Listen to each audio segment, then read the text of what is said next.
Take a seat, gents. This mission brings us to Beirut. This morning, a Lufthansa A320 traveling from Frankfurt to Athens was hijacked by who we believe to be an offshoot of the PLF. The hijackers landed the plane at Beirut International. As you know, Lebanon is a failed state with no legitimate government. Lebanon is currently being controlled by Hezbollah. It is believed that Hezbollah is openly supporting the hijackers, and we have no friendly assets on the ground in Beirut that can assist with handling the situation.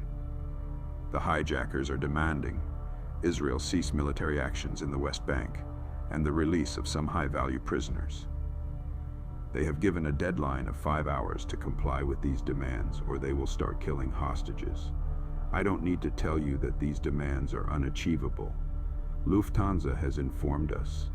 The plane has 120 passengers on board, from a multitude of different nations, including the United States, the UK, Germany, and Israel. Due to the 51st being in theater, we have been tasked with taking back the plane and saving the hostages. We will also be conducting retaliatory strikes on military targets in Beirut. Now let's get into the plan. This will be Operation Thunderbolt, a multinational op being led by the 51st. The ground assault on the aircraft will be conducted by the SAS, who is currently on board the USS Saipan, doing a training op with the Marines. The air contingent of the operation will consist of the following. Hog Flight, 4 A-10s will be responsible for the strikes of the military targets in and around Beirut International. Uzi Flight, 2 UH-1s will deploy the initial assault force at the rear of the A320. Gunflight, 4 Apaches will provide cover for Gun and Bowser Flight while they are on the ground in Beirut.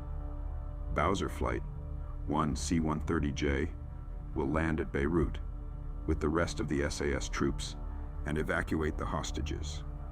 All other flights are on standby for additional strikes in Beirut. Now for the weather. We got overcast at around 10,000. Winds are 17 knots at 221. Temperature is 23 degrees. Now for the bad news. Due to the deadline, mission start will be at 1600 local. I know we would like to do this op under the cover of dark, but unfortunately these are the cards we were dealt, so speed and precision will be key. Hogs will be departing from Ramat David. The first reg will be launching from the USS Saipan. Bowser will be arriving from Akrotiri. Flights will establish at CP Kona. When all flights are set, the mission commander will give the command for Uzi to begin the assault. No targets are to be attacked until after Uzi is on the deck. The A320 is located south of the main terminal. It is parked away from any other aircraft facing west, away from the coast, on the order from the mission commander. Uzi will infill from the coast landing at the rear of the aircraft. Once Uzi lands, Bowser will land on runway 32 and taxi next to the A320, deploying the remainder of the SAS troops. It is imperative Uzi approaches the A320 from the rear. The terrorists claim they have the airliner rigged with explosives, and if they see you coming, they could possibly blow up the jet. This would doom the hostages and be a complete mission failure. Once Uzi and Bowser have dropped off the troops, Bowser will be on the ground for approximately 30 minutes. During that time, expect a counterattack from Hezbollah and the Lebanese armed forces. Gun will provide cover over the airfield until Bowser is cleared from the airfield. Now onto the Hogs. After the initial SAS assault, Hog will be tasked with hitting 3 Hezbollah and Lebanese targets. The first is a group of newly acquired F-1BE ground attack aircraft and roughly 10 Gazelle helicopters. Both of these targets are located at the north of the airfield. The third target is a Hezbollah headquarters and communication building located in the city. The coordinates for the building is 36 Sierra Yankee Charlie 3083649756. This building is a hardened structure and will require a 2,000-pound bomb to destroy.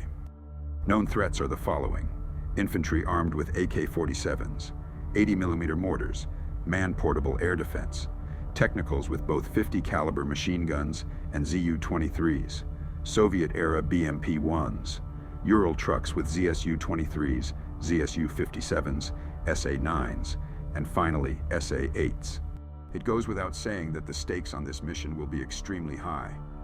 The lives of the hostages will be in your hands. You are their only hope to be returned safely to their loved ones. I trust you will be able to get it done. Now I leave you to prepare.